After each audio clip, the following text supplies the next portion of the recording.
देते थे, तो अंत में मोह ममता को त्यागने के लिए लोग अपनी आखिरी आयु का उम्र का एक हिस्सा ये सोच करके देते थे कि अब चलते चलाते हमारा कल्याण हो जाए। और तीर्थाटन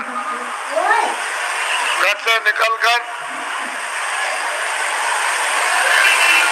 भागवत या गीता कराकर और भोज कराकर देशाटन के लिए, तीर्थ यात्रा के लिए निकल पड़ते थे।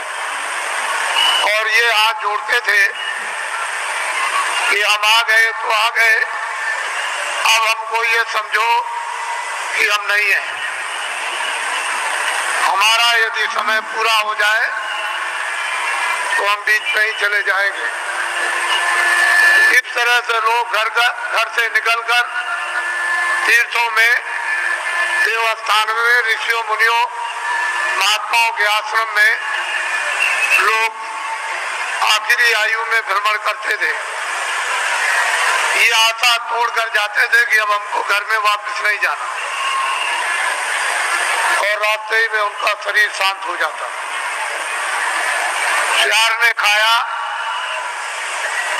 ऐसे ही पड़ा रह गया, गड्ढे में गिर गया, किसी ने फेंक दिया, ये कुछ नहीं।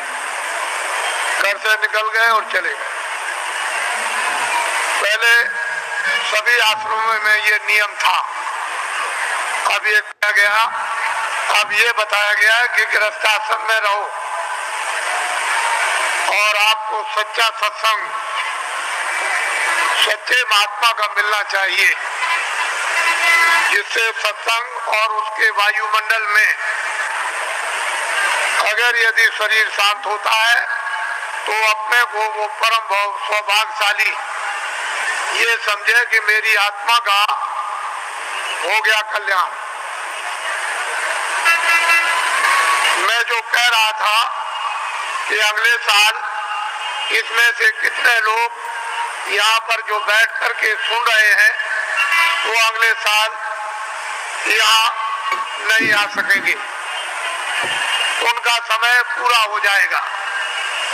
इससे ये मालूम होता है कि आपका समय साल से कम रह गया, इसलिए दोबारा फिर ये आपको अवसर नहीं मिलेगा। न तो आप दर्शन दे सकते हो और न आप दर्शन कर सकते हो और न आप सत्संग सुन सकते हो, क्योंकि श्वासों की पूंजी समाप्त हो जाएगी और अनमोल मनुष्य शरीर किराए के मकान से जीवात्मा को विवश और लाचार होकर के निकलना पड़ेगा। तो आपने देखा होगा, आज सुबह लाइन में खड़े हुए पूजा के लिए, न कोई बीमार है, आराम से खड़े हैं और पूजा की प्रतीक्षा में है कि हम वहां तक पहुंच जाएं और प्रसाद ले लें। और बस उतने ही में जमीन पर बैठे और शरीर छूट गया, यानी जीवात्मा शरीर से निकाल दी गई। ये जीव का बहुत ही अहोभाग्य, ऐसा अवसर जीवों को मिलता नहीं है।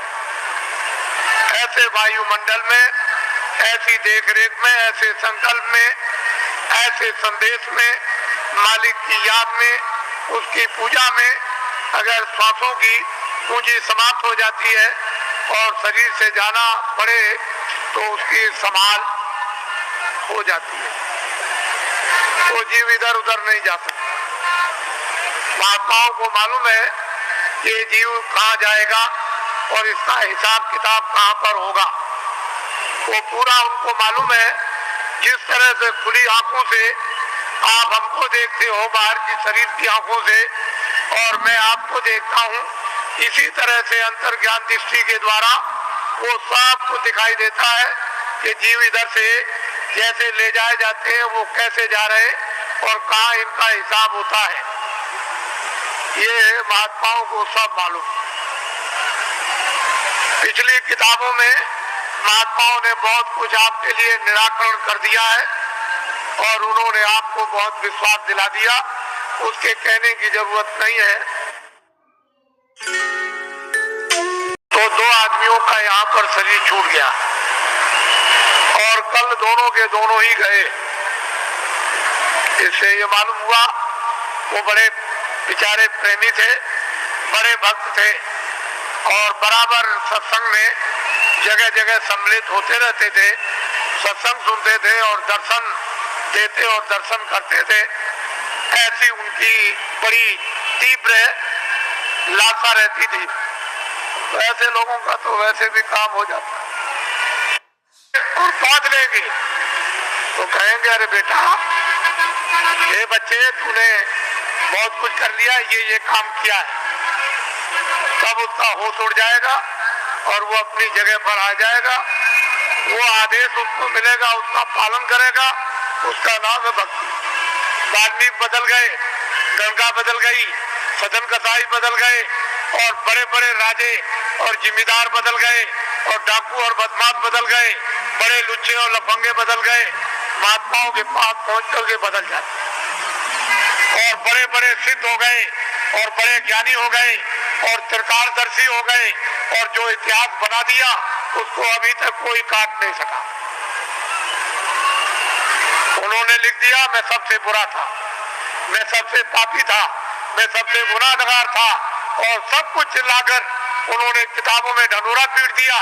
लेकिन यह है कि जिस महापुरुष के चरणों में गए उन्होंने उन सबको क्षमा कर दिया।